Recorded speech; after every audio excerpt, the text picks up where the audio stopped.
morning to everyone on the flight deck. Aircrew now manning for Event 1, Case 1 launch, Case 1 recovery. Temperature 76 degrees, altimeter 2966, density altitude 1787. Personnel not involved with flight house must now leave the flight deck catwalk. Time to don the complete and proper flight deck uniform.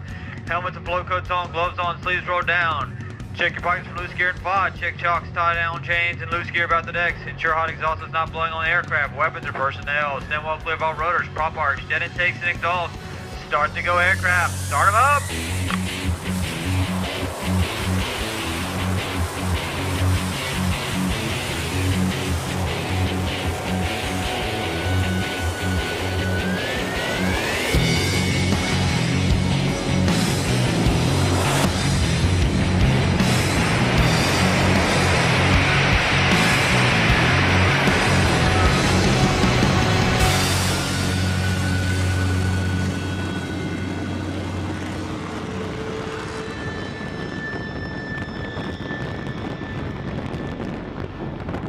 The spectrum of tests that we've done out here is pretty wide-ranging. You know, the sexy stuff that we get, the aircraft flying around, we did a lot of catapults, did a lot of recovery, approach work, mission flying, looking at JPALs, ICLS work at the back of the boat, did some stuff at night.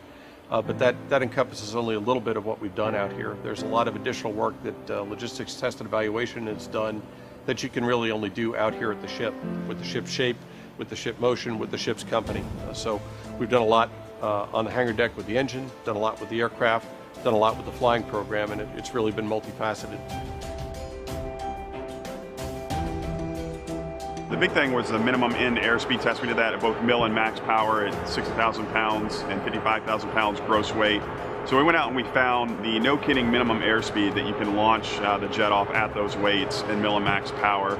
We were testing down to our min plus 0 end airspeed points. We try to get to that lowest min point because we add 15 knots for the safety of our pilots and for the aircraft to safely fly away in any condition. And the reason we try to get the lowest point possible is because that's the lowest energy necessary to safely launch the aircraft.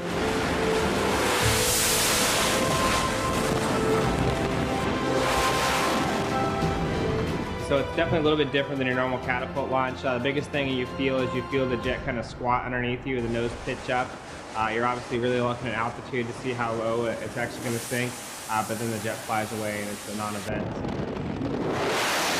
We did a lot of cleanup, stuff that we weren't able to finish, so we opened up the crosswind envelope, so now you have a bigger range of winds at which you can launch the airplane. There's not a lot of times that the aircraft carrier will get into 15-knot crosswinds. They really manage their winds well. The captain of the ship is very conscious and talks to the sailors regularly about this is what our job is, to manage the winds, to manage the sea space, to recover aircraft. But there are times when you're in an operational environment where you may be constrained by the sea space that you have, other traffic, and in that case you may have to accept greater crosswinds. This time we got out to 15 knots both on the bow and on the waist catapults. And had good results for the aircraft launching and flying away in all the crosswinds that we looked at.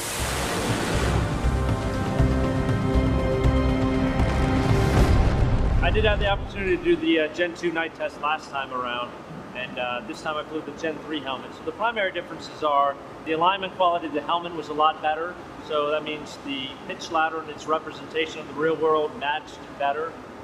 It also had better image quality, better night vision camera, and overall better display of the symbology. So a lot of our problems that we saw in the Gen 2 helmet, we didn't really see as much in the Gen 3. So it was a great opportunity to see how the technology's improved from the one generation to the next one, and what we can give the fleet once we finally figure out the final solution.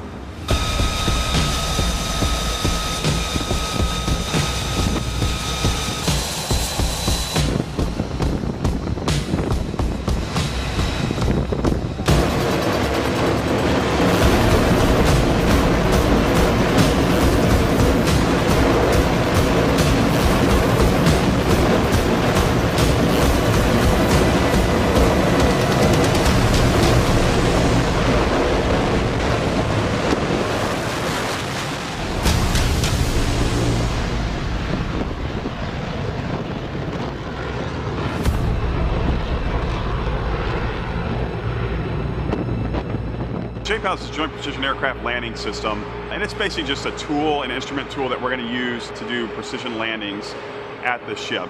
It's actually got a really nice feature that none of our other landing aids have. It's data linked the final bearing of the ship, and that displays on our tactical situation display at all times when you have it up. So it's kind of nice. It gives you a situational awareness, not only where the ship is at, but where it's pointed and where you need to go to line up with centerline for landing. The next version of the software will have the full precision landing capability. That's what we'll test at DT3. However, the Catbird does have that software in it already. So we actually have the Catbird out here flying approaches to the ship. So you have a 737 aircraft flying approaches coming down on final to the carrier and then waving it off, obviously prior to touchdown. But they were testing that precision landing capability in the Catbird. We didn't leave anything on the table. We accomplished everything we set out to do. We performed. It's a lot like what we've come to expect as our standard. The teams work well, efficiently, almost autonomously.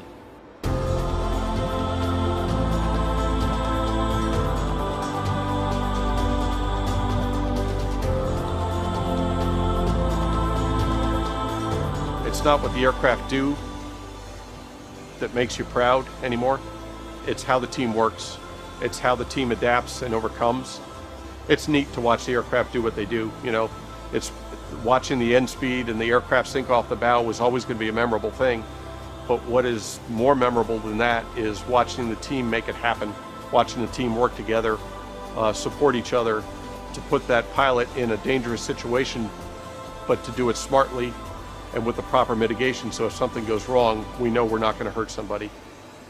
And that to me is the special nature of all of this work, is the teaming, the people, and watching them overcome and adapt.